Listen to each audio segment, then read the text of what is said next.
Hello बच्चों, welcome to the channel R sir chemistry coach. आज मैं आप लोग के साथ में क्लास 10th का जो एक इम्पोर्टेंट चैप्टर है, लेसन नंबर 10 लाइट रिफ्लेक्शन और रिफ्रैक्शन से रिफ्रैक्शन वाले पार्ट को डिस्कस करूंगा, क्योंकि इससे पहले वाला पार्ट जो लाइट एंड रिफ्लेक्शन वाला पार्ट है वो मैं अपनी इससे पहले वाली वीडियो में कवर अप कर चुका हूँ। उसका लिंक मैं डिस्क्रिप्शन के अंदर डाल दूंगा, आप वहां से उसको देख पाएंगे। अब बात करते हैं यहाँ पे बगैर टाइम वेस्ट करें रिफ्रैक्शन ऑफ लाइट से। रिफ्रैक्शन से मतलब क्या? देखिए, रिफ्लेक्शन के अंदर रिफ्लेक्शन की बात कर रहा हूँ, लाइट आई थी और वो वहीं से बेंड होके चली गई थी। आपने इसे क्या नाम दिया था? रिफ्लेक्शन। क्या नाम दिया था? रिफ्लेक्शन। जबकि रिफ्रैक्शन के केस में क्या है, लाइट आएगी और लाइट आने के बाद में क्या शो करेगी? अपनी बेंडिंग। क्या शो करेगी? बेंडिंग। देखिए कैसे, लाइट आई जब वो मीडियम 1 में है और मीडियम 1 से वो जैसे मीडियम 2 के अंदर एंटर करी, लाइट ने क्या शो कर दी? बेंडिंग। जैसे वो मीडियम 2 के अंदर आई, वो क्या शो करगी? बेंडिंग। तो हम लोग इस फिनोमेनन को क्या नाम देंगे? रिफ्रैक्शन। हम लोग क्या नाम देंगे इसको? रिफ्रैक्शन। अब देखिए, रिफ्रैक्शन को एक ग्लास स्लैब की हेल्प से समझने की कोशिश करते हैं। देखिए ग्लास स्लैब में कैसे, ग्लास स्लैब ऑब्वियसली अंदर क्या है, इसके मटेरियल ग्लास है और बाहर इसके दोनों तरफ क्या है? एयर है, और इधर भी क्या है? इसके पास एयर है। तो जैसे मैंने इसके ऊपर लाइट को डाला, तो ऑब्वियसली यहाँ पे ये क्या करेगी? बेंड करेगी नॉर्मल की तरह। कहाँ पे बेंड करेगी? नॉर्मल की तरफ बेंड करेगी। नॉर्मल क्या होता है? सरफेस का परपेंडिकुलर। ये देखिए बेंड करके टुवर्ड द नॉर्मल। अगर मैं इसको सीधा लेके जाऊं और फर्दर इसको नेक्स्ट उसमें लेके जाऊं तो ये बेंड करगी अवे फ्रॉम द नॉर्मल। तो what is the meaning of refraction of light? It is the process of bending of light. Process of bending of light. Process of bending of light when it moves from one medium to another. जब एक medium से दूसरे medium के अंदर जाएगी तो light क्या कर रही है? अपने पाथ से बेंड करने लग रही है। अब लेकिन खास बात, अगर ये देखिए यहाँ पे ऑप्टिकली क्या है? डेंसर है ये मीडियम। ऑप्टिकली क्या है? डेंसर। मतलब कि अंदर इसके यहाँ भरा हुआ पूरा स्पेस। जैसे आप दो एग्जांपल ले लीजिए, एक तो मेरे पास में आ गई एयर में जब मैंने लाइट डाली लेजर बीम, तो ऑब्वियसली उसने कुछ नहीं किया, वो सीधी पास ऑन हो गई वहां पे। ठीक है, या लाइट होगी नॉर्मल लाइट, उसको डाल के देखे एयर में पास ऑन हो गई। लेकिन जब उसी नॉर्मल लाइट को मैंने पानी के ऊपर डाला, ठीक है, तो पानी के ऊपर उस तरह से नहीं बिहेव कर पाई जिस तरह से वो नॉर्मल में ओपन एयर में दूर तक जा पा रही थी। तो क्यों नहीं हुआ? क्योंकि पानी क्या ऑप्टिकली, लाइट को ऑप्टिकली डेंसिटी क्या है? लाइट की बढ़ा रखी है, यानी अपने अंदर से पास ऑन नहीं होने दे रहा है, जबकि एयर से वो वहां पे पास ऑन होने लग रहा था। तो अब यहाँ पे एक पॉइंट आ जाता है कि अगर लाइट जो है एंटर करेगी कहां से? ऑप्टिकली रेयर से कहां पे जा रही है? ऑप्टिकली डेंसर में, ऑप्टिकली डेंसर मीडियम में जा रही है। तो बेंडिंग कहां पे आएगी? बेंडिंग अवे फ्रॉम नॉर्मल,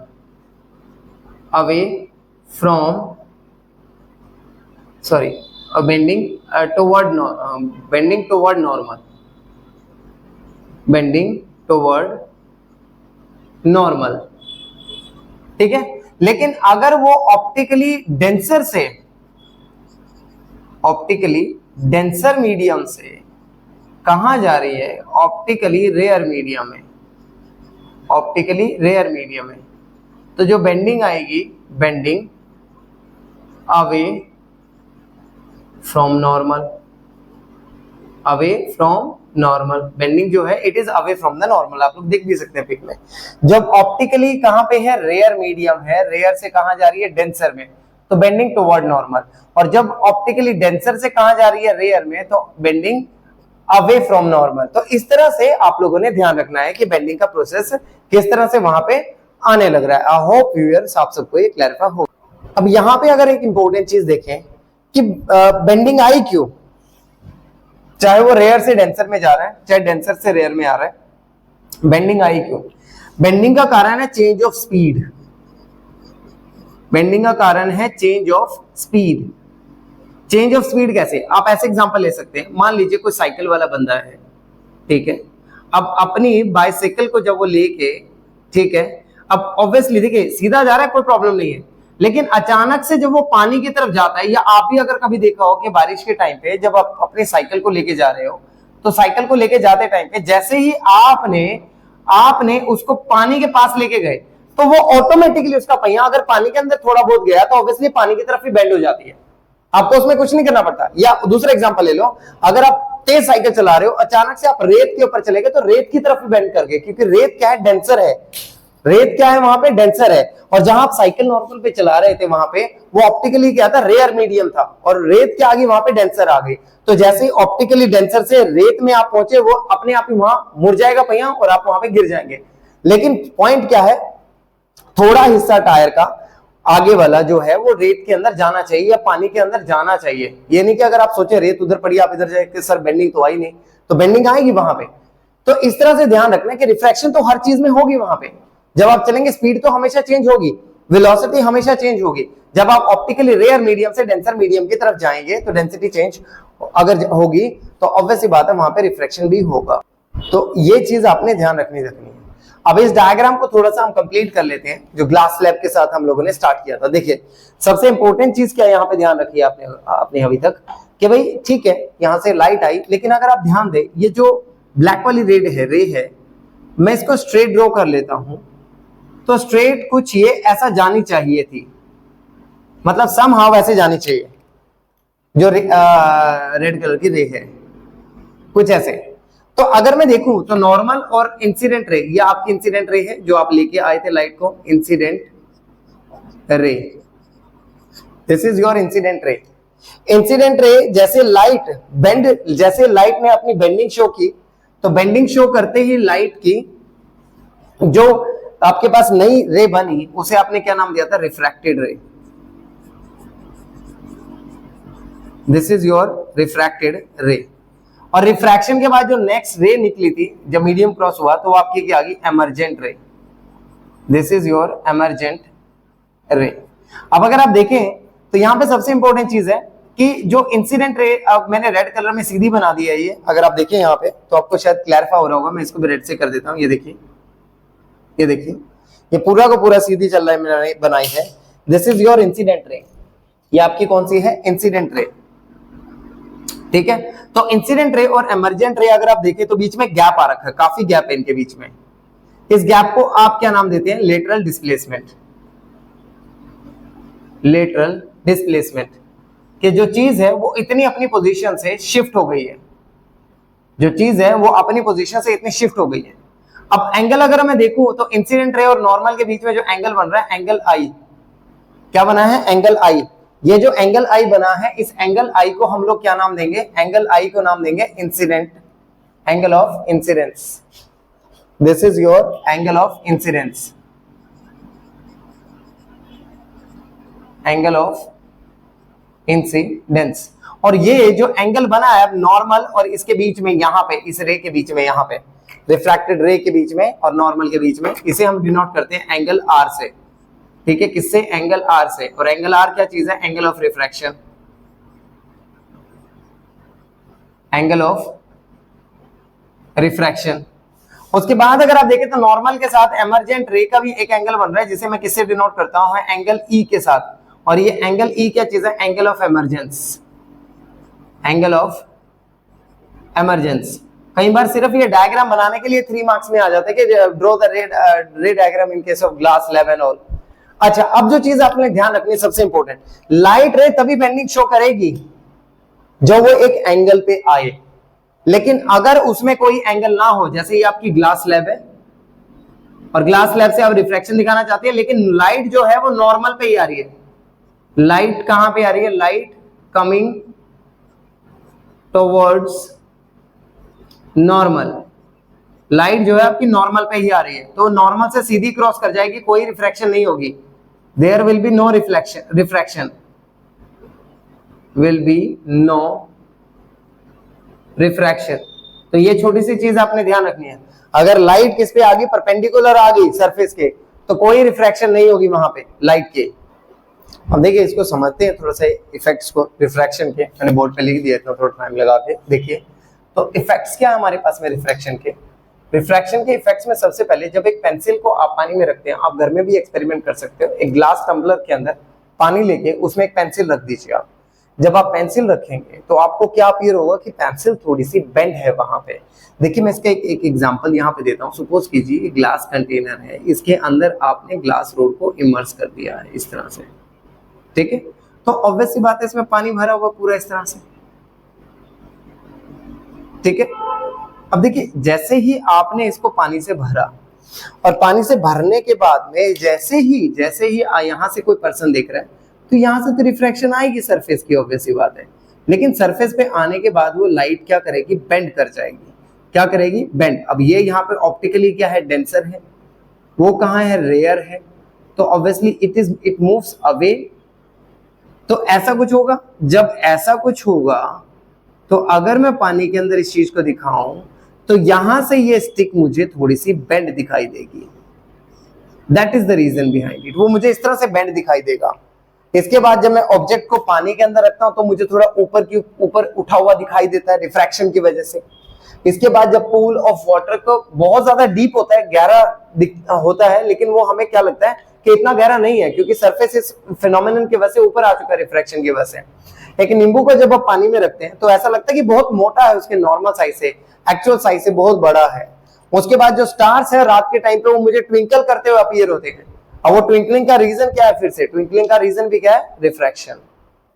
देखिए तो ये सारे के सारे आप ये बोल सकते हैं कि इफेक्ट्स है रिफ्रैक्शन के। अब रिफ्रैक्शन को थोड़ा सा और डिटेल में देखते हैं उसके लॉज के साथ में। अब अगर हम लॉज के साथ में इसको स्टडी करें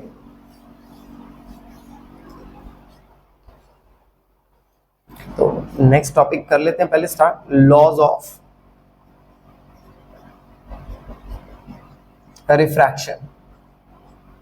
लॉज ऑफ रिफ्रैक्शन, देखिए लॉज ऑफ रिफ्रैक्शन क्या कहते हैं कि जब आपने लाइट जो है, लाइट आई सरफेस पे गिरी और यहां से क्या हुई, बेंड हुई। लाइट आई सरफेस पे गिरी और वहां से क्या हो रही है, बेंड हो रही है। तो उस बेंडिंग के टाइम पे ऑब्वियसली देखिए ये एक पॉइंट है जहां पे नॉर्मल, आपकी इंसिडेंट रे एंड रिफ्रैक्टेड रे तीनों मीट कर रही हैं। तो लॉ का जो फर्स्ट पार्ट है, according to first law of refraction, at the point of incidence,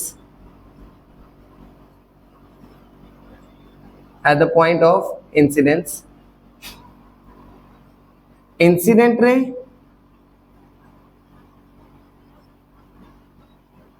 refracted ray and जो नॉर्मल है and normal all lie in same plane। वो सभी के सभी जो होंगे वो एक ही प्लेन में होंगे। अब सेकंड लॉ की बात करते हैं। सेकंड लॉ बात करता है इनकी जो एंगल ऑफ यहां पे इंसिडेंस आ रहा है और जो यहां पे एंगल आर आने लग रहा है, मतलब एंगल ऑफ रिफ्रैक्शन आ रहा है, इसके बारे में बात करता है। देखिए किस तरह से, according to second law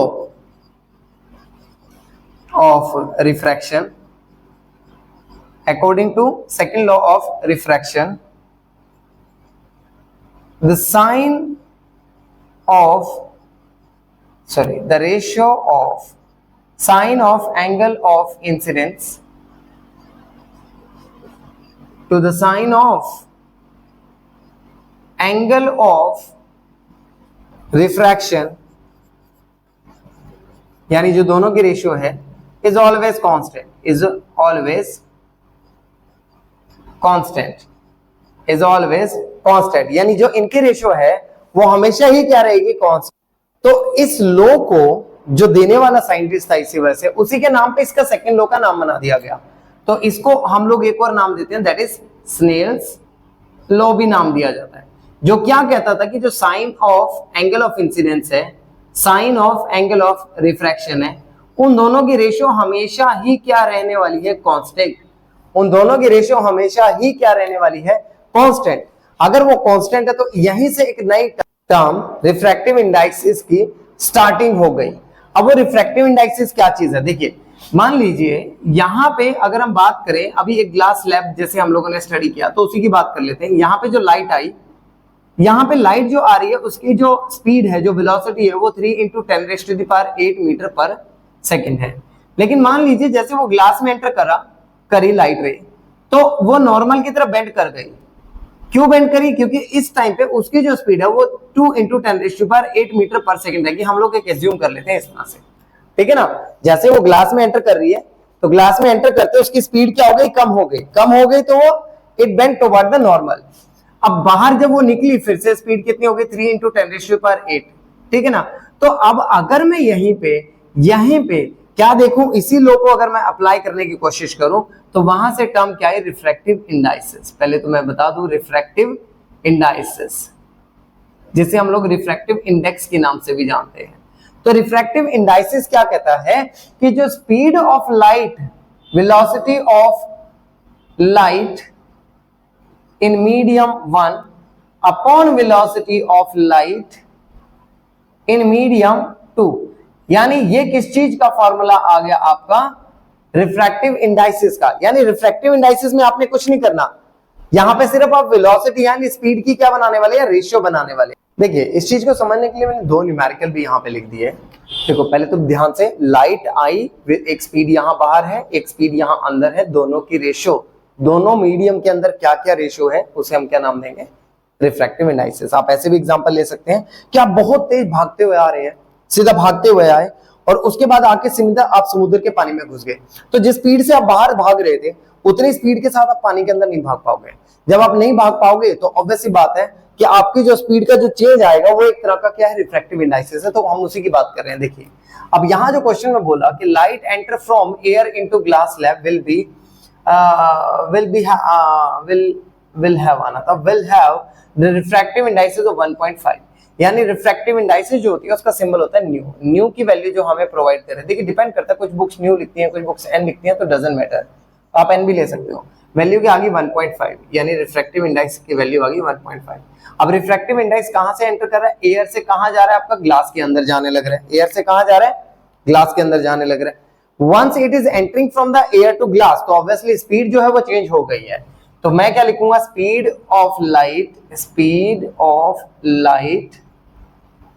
in air upon speed of light in glass. Speed of light in glass.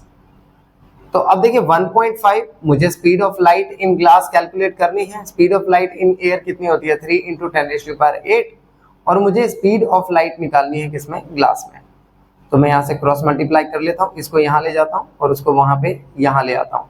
तो मेरे पास क्या बचा? Speed of light in glass कितना बन गया? 3 × 10⁸ अपॉन में 1.5 कितना बन गया? ये 2। तो आंसर आ गया 2 × 10⁸ मीटर पर सेकेंड। अब एक खास बात देखिए आगे, जब लाइट एयर से ग्लास में एंटर कर रही है तो स्पीड 2, मतलब जो लाइट है बेंडिंग कर रही है टुवर्ड नॉर्मल। लेकिन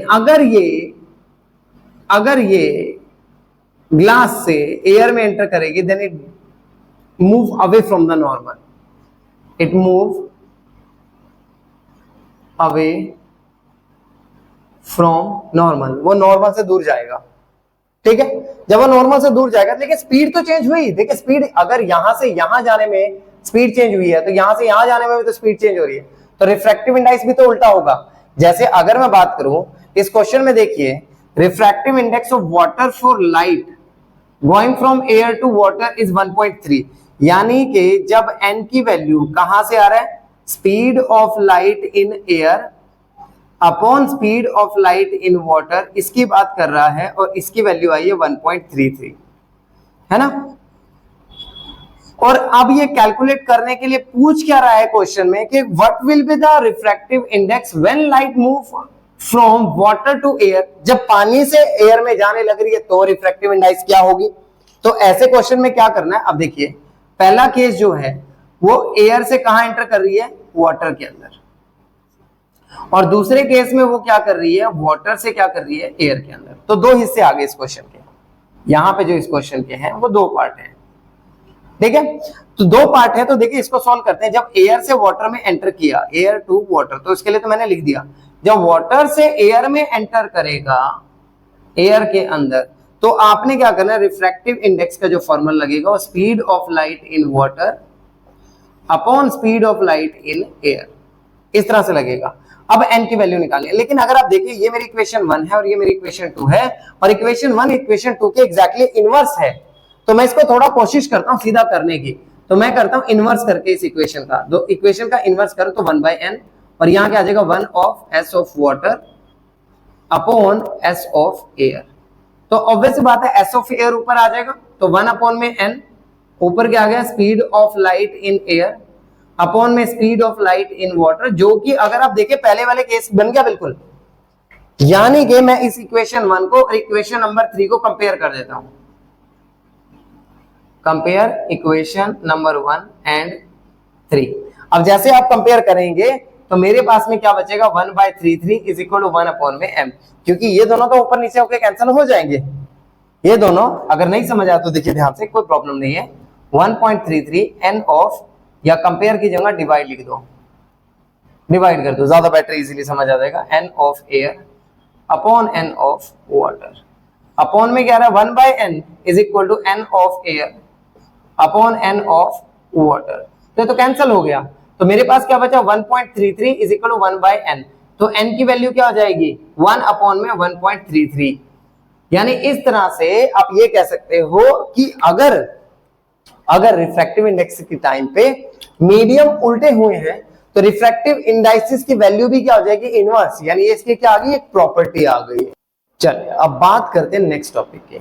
अब आ गया हमारे पास में refraction of light by spherical lenses. Spherical अगर लेंसेज की हम लोग बात करें तो देखिए स्फेरिकल लेंस जो होते हैं दो होलो ग्लासेस को बना जोड़ के ही हम लोग बना पाएंगे। देखिए एक मेरे पास ग्लास 1 आ गया और दूसरा मेरे पास क्या आ गया ग्लास 2। ये देखिए, मतलब अगर मैं इसको सॉलिडली ड्रॉ कर दूं तो आप खुद ध्यान देंगे कि यहां पे एक कन्वेक्स लेंस ऑलरेडी बन चुका है। ये देखिए ध्यान से, ये जो पूरा का पूरा पार्ट बना this is your convex lens. लेकिन अगर इन्हीं दो होलो ग्लासेस को मैं कुछ इस तरह ना ज्वाइन करके बल्कि इस तरह से ज्वाइन करूं कुछ, ये देखिए, और अब मैं इनको ज्वाइन करूं मीट करूं, तो इसको अगर मैं पार्ट को सॉलिडिफाई करूं तो ये मेरे पास बन चुका है एक कनकेव लेंस। तो देखिए दो हिस्से आ गए मेरे पास में, एक कन्वेक्स लेंस आ गया और दूसरा हिस्सा मेरे पास में आ गया कनकेव लेंस। कन्वेक्स लेंस, देखिए कन्वेक्स लेंस और कनकेव लेंस में डिफरेंस क्या है, ये सेंटर से बहुत मोटा होता है और कनकेव लेंस सेंटर से बहुत पतला होता है। ये कॉर्नर से बहुत पतला होगा कन्वेक्स लेंस, लेकिन ये कॉर्नर से बहुत मोटा होगा कनकेव लेंस। तो इस तरह से आप इनके बीच में डिस्टिंग्विश कर सकते हो। अब अगर मैं बात करूं, इनका अपना एक सेंटर आता है हर एक लेंस का, और इस सेंटर को आप क्या नाम देते हैं optical centre. What is it? Optical centre. अब देखिए लेंस को मैं दो हिस्सों में जोड़ के बना रहा हूं, तो ऑब्वियसली फोकस भी यहां पे अगर मैं देखूं, जो पिछली बार सेंटर ऑफ कर्वेचर हम लोगों ने कंसीडर किया था वो भी मेरे पास क्या आएंगे, डबल डबल आएंगे, एक इस साइड वाले का हिस्से का और दूसरा उस साइड का। तो अगर मैंने इसे 2f नाम दिया तो ये मेरा क्या बन जाएगा 2f डैश, या हर बुक का अलग है, ये f डैश तो ये 2f डैश, या ये f1 तो 2f1, कुछ इस तरह से।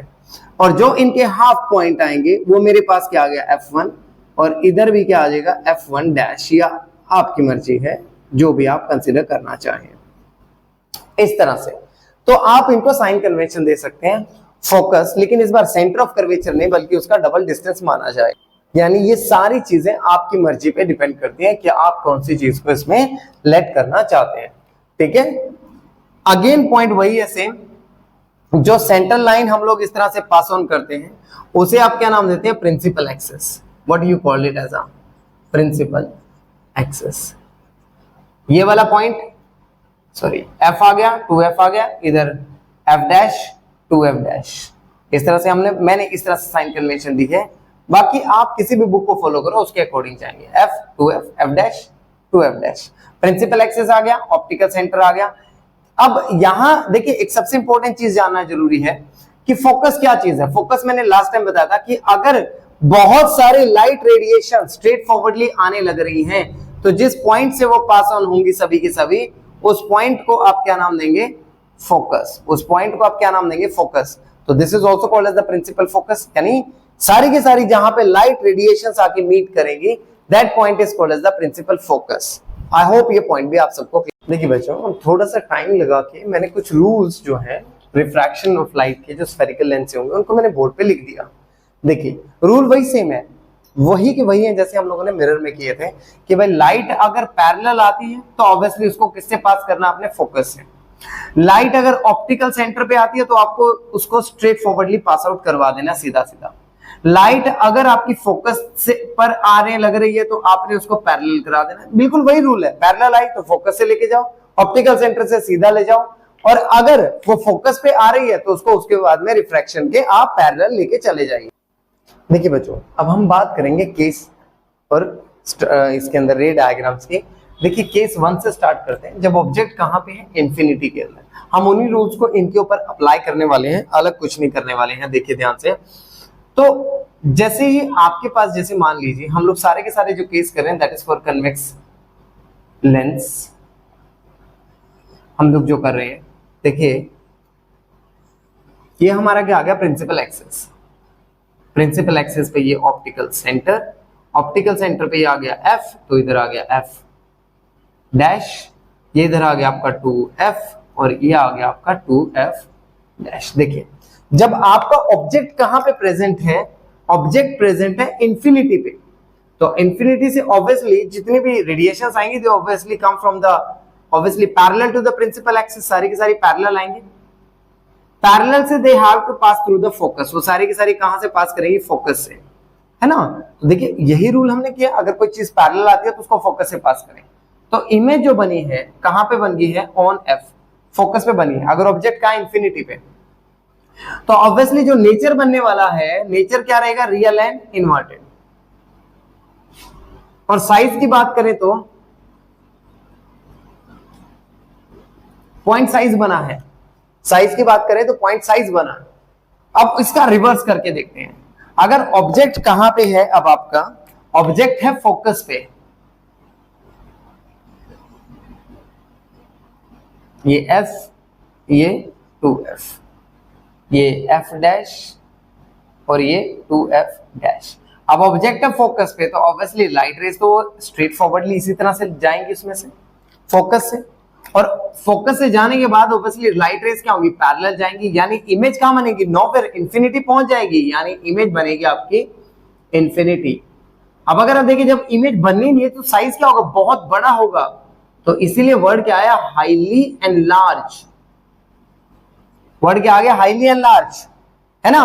और इमेज जो बननी है, देखिए रियल एंड इन्वर्टेड। अब चलते हैं केस नंबर 3 के ऊपर, कहां पे है, बिटवीन f एंड 2f। अब यहां से बात हो जाती है ट्रिक की स्टार्ट। अब ध्यान से समझिएगा कि ट्रिक किस तरह से आप लोगों ने यूटिलाइज करना है। अगर ये आपका लेंस आ गया, ये आपका ऑप्टिकल सेंटर आ गया, यहां f, ये आपका 2f, ये f डैश, और ये क्या आ गया आपका 2f डैश। तो जैसे ही हेड से अगर आप देखिए यहां पे आपने कुछ नहीं करना, ऑब्जेक्ट का बिटवीन f एंड 2f, यानी समहाउ यहां कहीं है। तो सिंपल ट्रिक याद रखना जो मैं आपको बता रहा हूं, आपको सिर्फ हेड से एक स्ट्रेट लाइन लेके जानी है और उसको कट करना अपने फोकस को। किससे कट करना है उसको, फोकस को। उसके बाद ऑप्टिकल सेंटर से आपने लाइन लेके जानी है और उस लाइन को स्ट्रेट लेके जाते जाओ, और जहां लाइन मीट करेगी वहां आपकी इमेज बन जाएगी। देखिए दोनों लाइन यहां पे मीट कर रही हैं, तो जहां पे लाइन मीट करेगी वो आपकी क्या बन जाएगी, इमेज। ये आपका क्या था यहाँ पे, ऑब्जेक्ट, जबकि पिछले वाले केस में यहाँ पे आपका ऑब्जेक्ट था ऑन फोकस। इमेज कहां बनी थी, नोवेयर, सीधा इंफिनिटी पे। तो अगर आप देखें तो इमेज अभी अगर कहां बनी है, beyond 2f dash, beyond 2f dash, तो इमेज क्या बन रही है, रियल एंड इन्वर्टेड। और इमेज दूर है, ऑब्जेक्ट पास है, तो वर्ड क्या आएगा, एनलार्ज। वर्ड क्या आने वाला है, एनलार्ज। अगर मैं बात करूं फोर्थ केस की, यहां पे केस नंबर 4, अब ऑब्जेक्ट कहां पे है, बियॉन्ड 2f, यानी बियॉन्ड 2f।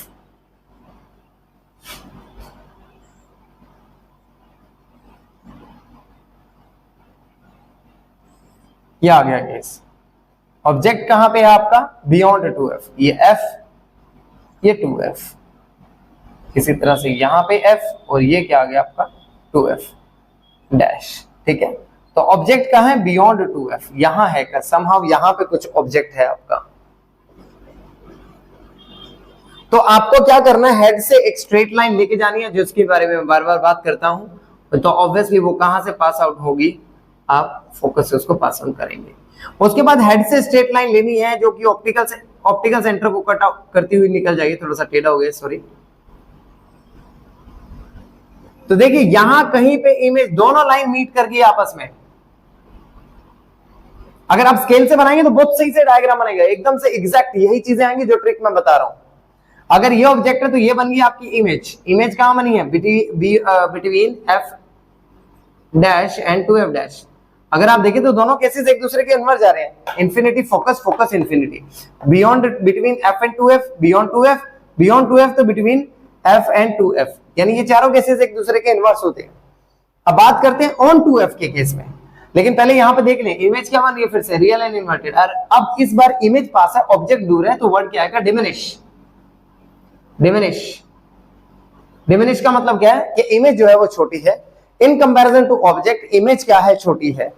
ठीक है, अब बात करते हैं नेक्स्ट पार्ट की। अब ऑब्जेक्ट कहां पे आ गया आपका? 2f पे, ऑन 2f। ऑब्जेक्ट कहां है? केस नंबर 5, ऑन 2f है इस बार। अब अगर ऑब्जेक्ट आपका ऑन 2f है,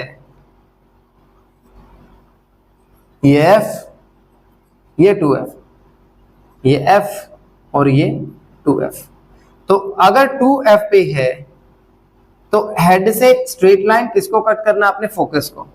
उसके बाद हेड से स्ट्रेट लाइन किसको कट करना? अपने ऑप्टिकल सेंटर को। ठीक है, ओहो मेरी लाइन थोड़ी टेढ़ी हो गई इधर से। किसको कट करना है? फोकस को, इस तरह से।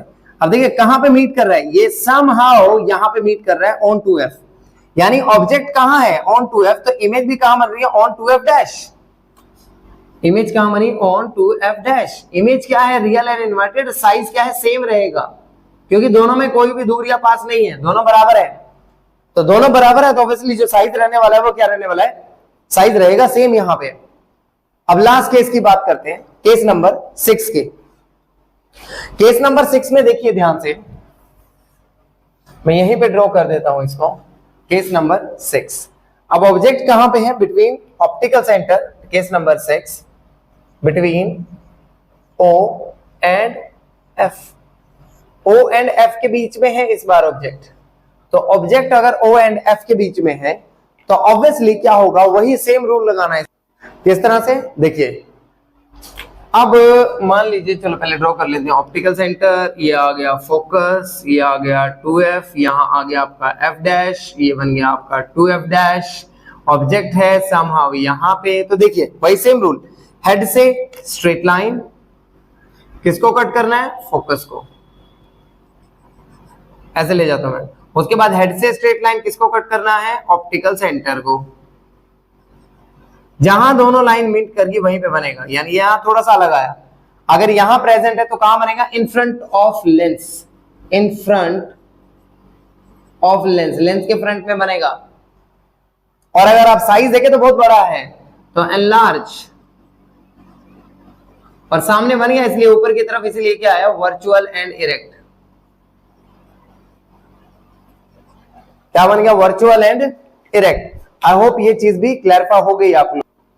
देखिए बच्चों, अब थोड़ा सा टाइम लगा के मैंने यहाँ पे रूल्स लिख दिए। हम लोग बात करेंगे अब कनकेव लेंस के अंदर कि रे डायग्राम्स कैसे बनाने, कौन कौन से रूल्स हैं। देखिए इसके अंदर आप लोग को क्या करना है कि सबसे पहले कि जो भी लाइट रे, देखिए अभी जो रूल किया था, अगर लाइट रे क्या आ रही है? पैरेलल आने लग रही है प्रिंसिपल एक्सिस के, तो वो क्या होगी? रिफ्रैक्शन के बाद क्या होगी? कुछ इस तरह से जाएगी। ठीक है, आफ्टर द रिफ्रैक्शन, यानी इस तरह से रिफ्रैक्ट हो जाएगी। आई होप ये पॉइंट क्लियर है। देखिए किस तरह से फोकस से रिफ्रैक्ट होगी, क्योंकि बात वही है, अगर लाइट रे पैरेलल आई तो फोकस पे जानी चाहिए, लेकिन फोकस से तो वो रिफ्रैक्ट होगी। लेकिन अगर लाइट रे फोकस पे आने लग रही है तो पैरेलल जाएगी। अगर लाइट रे फोकस पे आने लग रही है, देखिए यहाँ पे, तो क्या होगी? पैरेलल जाएगी, यानी a ray of light going toward the focus of concave lens becomes parallel to its principal axis after the refraction through the lens. लेकिन सेकेंड रे की बात करें तो अगर वो ऑप्टिकल सेंटर पे तो कुछ भी नहीं होगा, वो सीधे निकलेगी, वो बिल्कुल स्ट्रेट फॉरवर्डली वहां से पास ऑन हो जाएगी।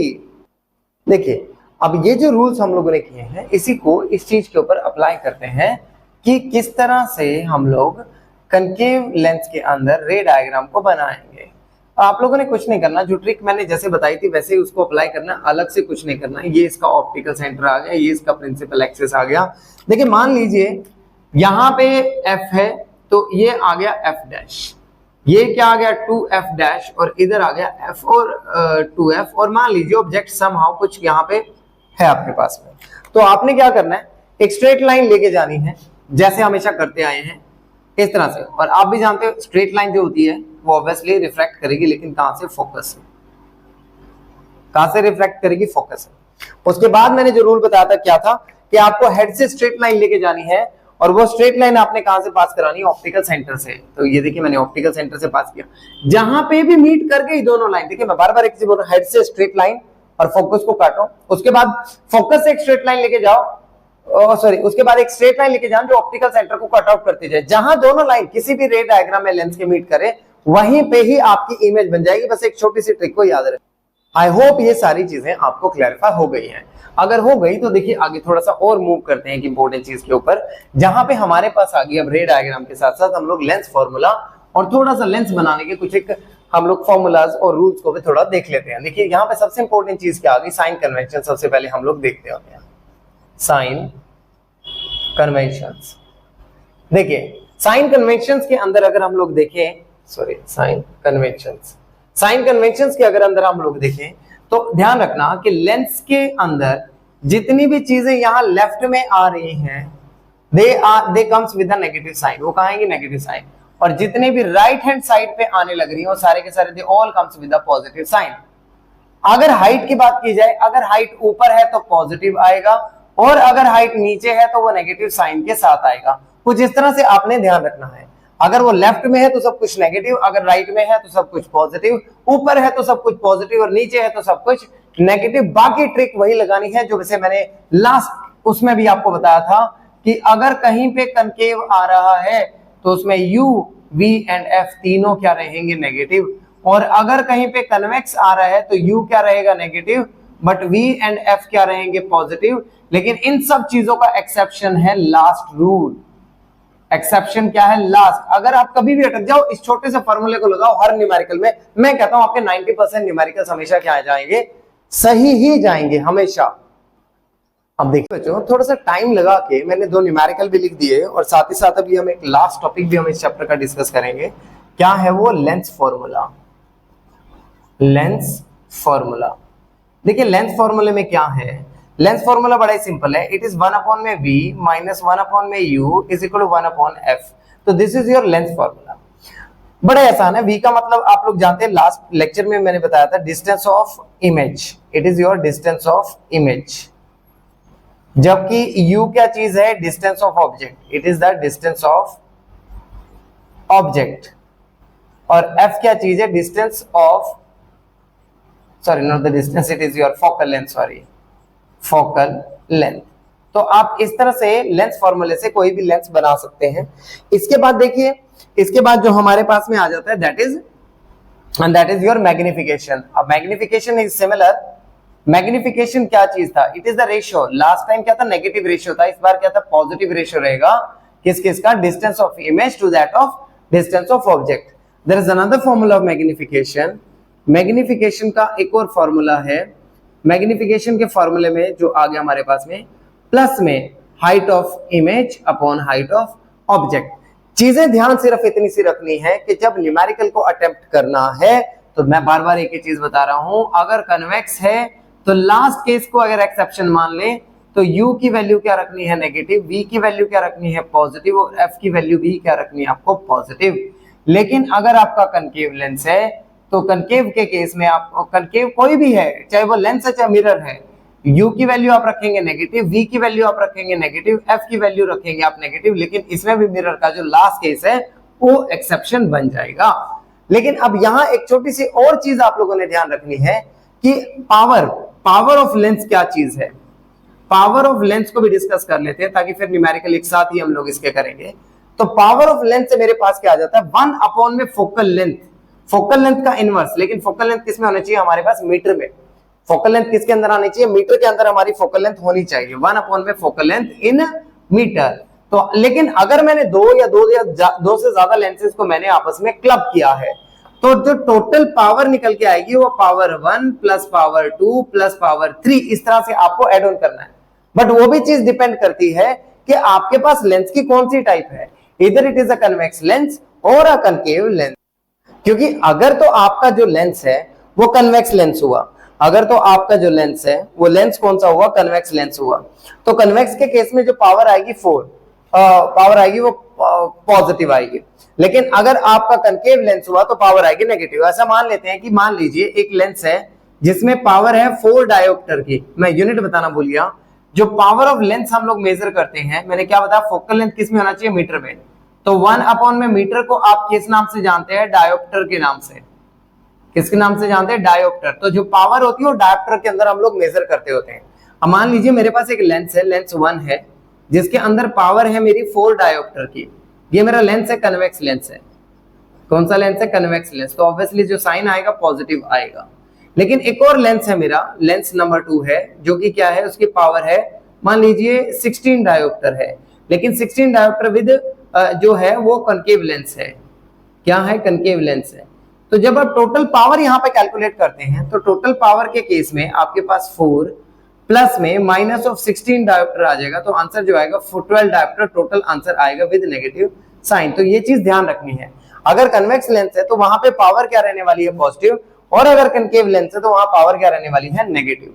चलिए जी, अब जो टॉपिक हम लोगों ने ये किए हैं, अब इनको इन न्यूमेरिकल के अंदर थोड़ा अप्लाई करके देखते हैं कि क्या चीजें हमारी सही बैठती हैं या नहीं। तो देखिए ध्यान से, अब इस क्वेश्चन के अंदर मुझे जो दिया है 10 सेंटीमीटर दिया है focal length. Obviously it is a type of a convex lens, मैंने पहले मार्क कर दिया। अब f जो है वो कन्वेक्स लेंस है, तो पॉजिटिव क्या रहने वाला है, 10 सेंटीमीटर।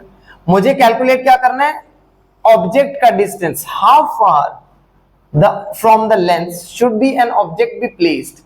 यानी कि जो लेंस है उसकी फोकल लेंथ मुझे दी गई है 10 सेंटीमीटर, और उसको मैंने रखा है लेंस को 12 सेंटीमीटर पे रखा है इमेज फॉर्मेशन के लिए।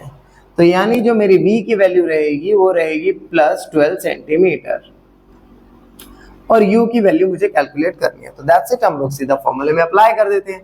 सो 1 अपॉन में 12 माइनस में 1 अपॉन में u is equal two plus 1 upon में 10। तो मैं जब इसकी वैल्यू कैलकुलेट करूंगा माइनस में 1 अपॉन में u, तो ये क्या आएगा 1 अपॉन में 10 माइनस 1 अपॉन में 12। अब आपने क्या करना है, इसका एलसीएम ले लीजिए। एलसीएम मेरे पास में आ गया, मान लीजिए यहाँ पे आ गया 60 आया, तो 6 माइनस में 1 अपॉन में u, ध्यान रखना है, माइनस में क्या आएगा 5। तो मेरे पास क्या बचा 1 अपॉन में 60 विद नेगेटिव साइन। तो इसका नेगेटिव कैंसिल, तो u की वैल्यू जो होगी मेरे पास वो कितनी आ गई 60 सेंटीमीटर। लेकिन यहाँ पे साइन जो आ रहा है पॉजिटिव है, तो इसका मतलब है कि जो हम लोगों ने किया है वहां पे कोई छोटी सी मिस्टेक है। अब वो मिस्टेक क्या है, देखिए मैं आपको बताता हूं।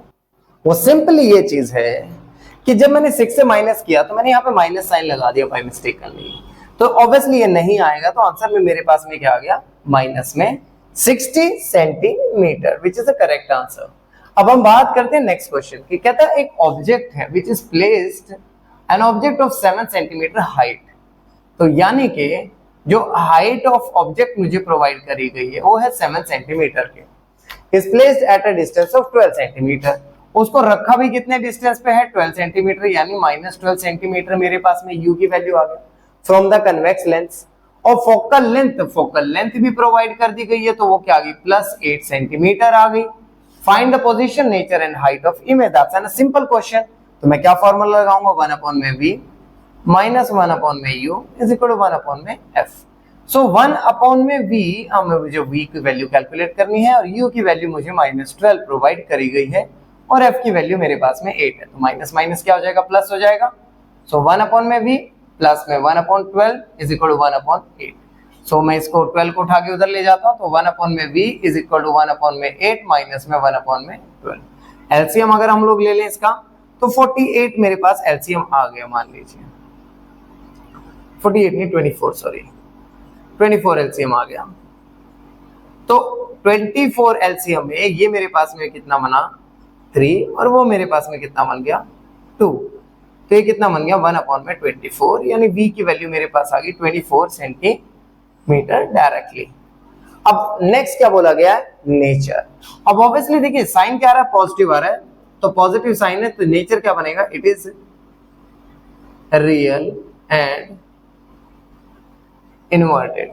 जो मेरे पास में नेचर आया यहाँ पे वो क्या आया, real and inverted. But main चीज क्या आ गई यहाँ पे, पोजीशन हो गया, नेचर हो गया। अब हाइट भी हम कैलकुलेट कर लेते हैं। मैग्निफिकेशन का फॉर्मूला था height of image upon height of object. Magnification का फॉर्मूला था प्लस v अपॉन में u। तो इक्वेशन 1 और इक्वेशन 2 दोनों फॉर्मूलास को कंपेयर कर दो।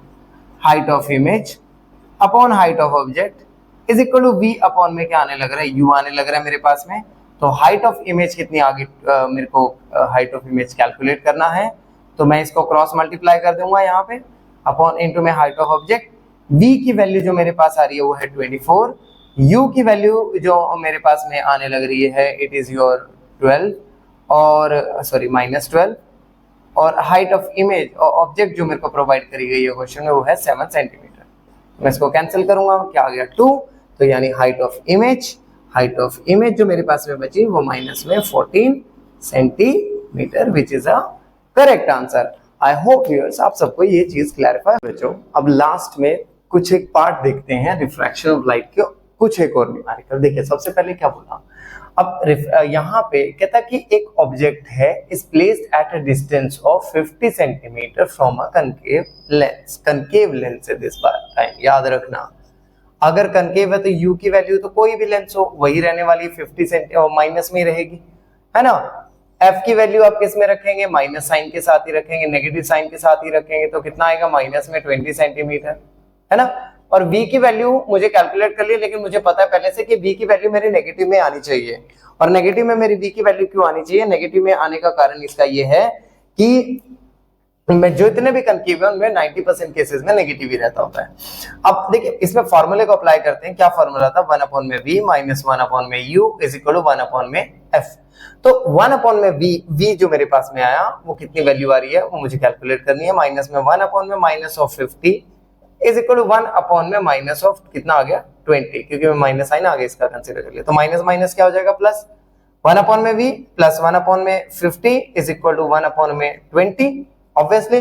तो v की वैल्यू क्या बनेगी 1 अपॉन 20 माइनस 1 अपॉन में 50, इसका एलसीएम ले लेते हैं तो इट इज अराउंड 100 एलसीएम में आ गया, तो कितना बन गया 5, और इधर क्या आ गया माइनस में आपका कितना आ गया 2, सो 1 अपॉन में v आ गया हमारे पास में।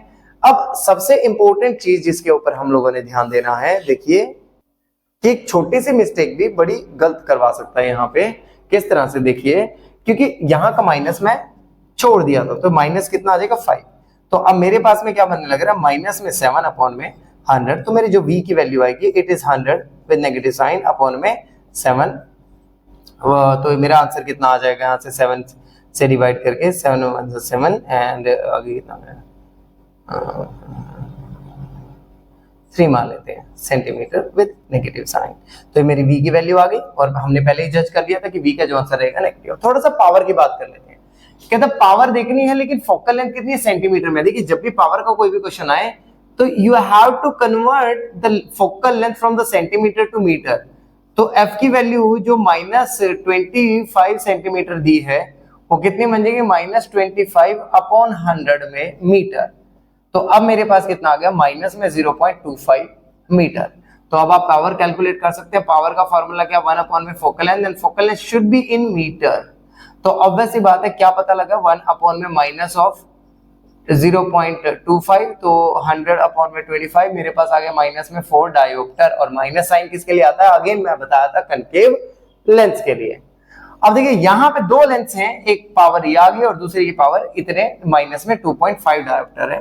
दोनों को मैंने कॉन्टेक्ट में रखा है। तो जो मेरे पास में पावर टोटल मेरे पास में बनेगी वो क्या बनेगी P1 प्लस में क्या बनेगा P2। तो क्या बनेगा 3.5 डायोप्टर और प्लस में माइनस ऑफ 2.5 डायोप्टर। तो मेरे पास में टोटल बना 3.5 minus 2.5 is equal to 1 dioptre, यानी अल्टीमेटली 1 डायोप्टर आ गया मेरे पास में आंसर विद पॉजिटिव साइन, यानी जो नेट फोकल लेंथ यहाँ पे बनने लग रही है that is of convex lens बन के फोकल लेंथ बनेगी।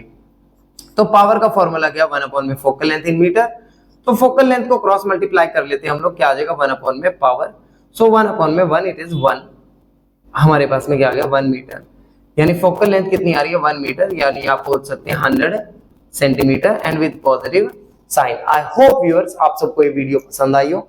अगर आपको सारे कंसेप्ट क्लैरिफाई हैं हुए हैं तो please R sir chemistry coach channel को लाइक, सब्सक्राइब एंड शेयर जरूर करें अपने फ्रेंड सर्कल के साथ, और आने वाले प्लीज बेल आइकन को जरूर प्रेस करें सो दैट जो आने वाली वीडियो है you will get the notification about it. So please thank you viewers, thank you so much.